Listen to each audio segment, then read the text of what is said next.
Quick PSA about your FSA. Most FSA funds expire after December 31st, so it's time to use them or lose them.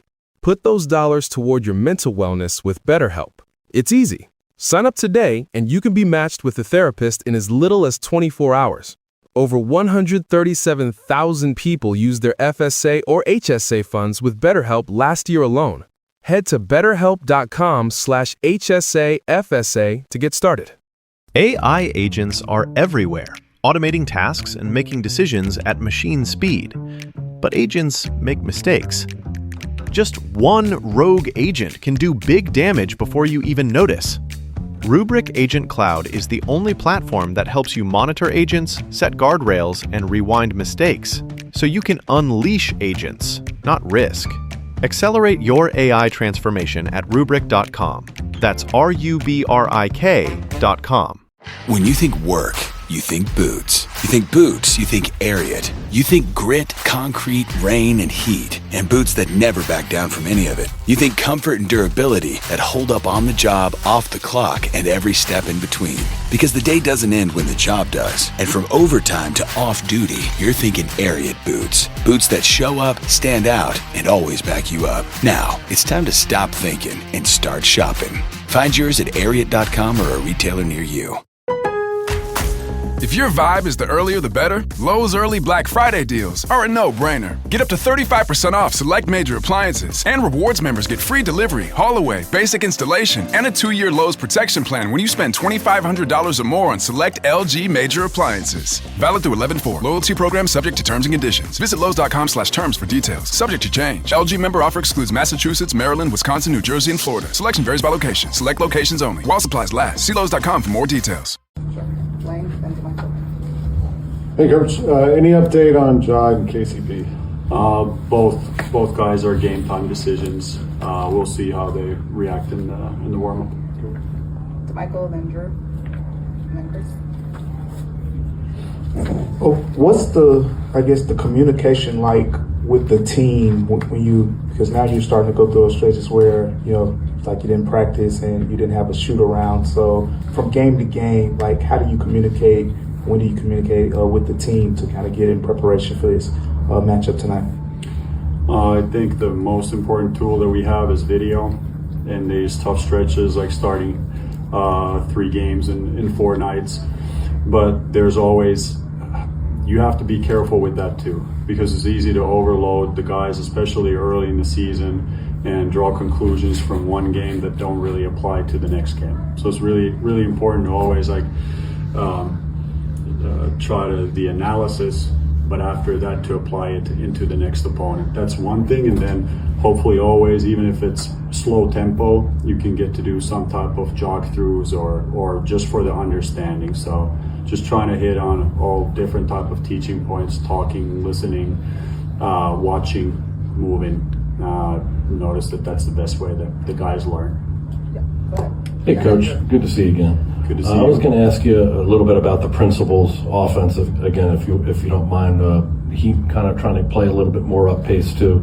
Was curious, maybe your two, 3 comments that you would have that sort of highlight what you're trying to accomplish through that principal's offense, and maybe the rules that you try to dictate to the guys to have some sort of framework for them going forward.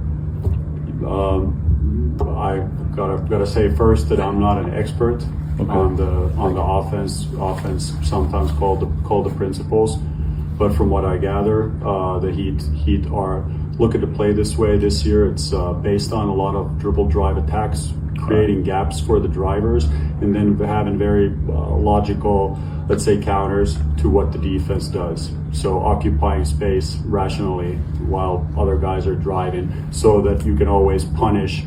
If the driver is stopped, you have to bring the second defender over, and that means somebody should be open in that situation. My experience is it's a great tool, especially attacking directly out of transition, because you don't have to get into any actions. Man, if you have players who have the skill level to get past their own guys, but also to make read on a unit level with bigs that can shoot, you really have a lot of variability, and you can put the defense into a bind. Thank you. Drew, and then Chris. Tuomas, there was obviously some shocking news across the NBA yesterday. I'm just curious, what does the franchise do to educate players on the risks of gambling and protecting the integrity of the game? Yeah, already before those news broke out, we have talked about it within our organization and within the team also about this, because it's obviously a very important subject, like you said, the integrity of the game, and yeah, we should hold everybody to the highest possible standard there. Chris, and then Mike. Vince has been out on the injury report each of the first 2 games, but there hasn't been a medical update on him officially. Is he considered day-to-day, or where is he at? He's still dealing with that nagging heel soreness, and hopefully we'll be able to reevaluate him, in the near future. Mike? Coach, you talked earlier about teaching moments and learning incrementally throughout the course of a game. What did you see from Cedric? Obviously his offense and his shot wasn't necessarily there in the preseason, but he never seemed to let that affect his confidence. But strategically, what did you see in him in game 1 that he may have grown and learned from the preseason? He did a tremendous job defensively against the Pelicans. He's been a driver of our transition offense the whole time. He has a unbelievable athletic gift.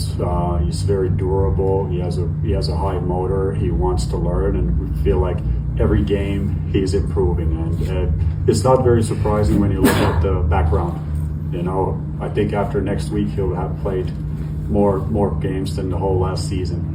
So that's one thing. And then coming from a relatively low level, now stepping into the NBA, it's obviously a huge jump.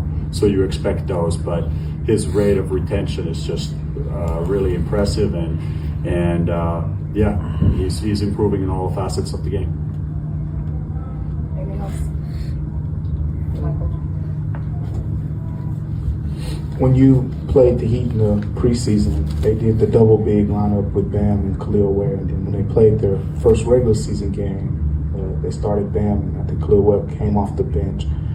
From a preparation standpoint, how do you approach those 2 different lineups to where they start Bam at the 5, or when they go with the double big lineup with Ware and Adebayo?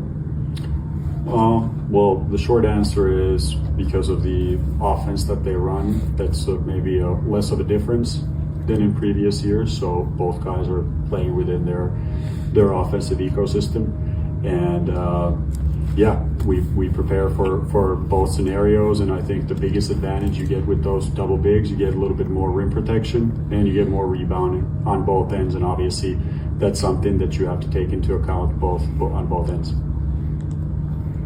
All right, thank you, Coach. Thank you.